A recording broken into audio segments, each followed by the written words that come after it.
Je tako, dragi Bistričanke, dragi Bistričani, spoštovani zbrani, takole na odru imamo končno, komaj smo čakali in komaj smo dočakali našega zlatega Bistričana, košarkaša Klemna Prepeliča in še enkrat iskrene čestitke tebi in celotni ekipi za ta izjemen uspeh.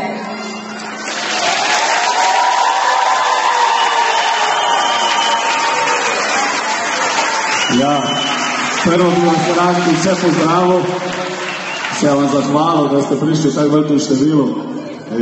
Ja, končno smo tu v svoji domovini. Enostavno, bom rekel, vsi smo komaj čakali te sprejeme in meni osebno je to danes vrhunec. Vseeno je Slovenska Bistrica moj dom in to je edino, kar cenim.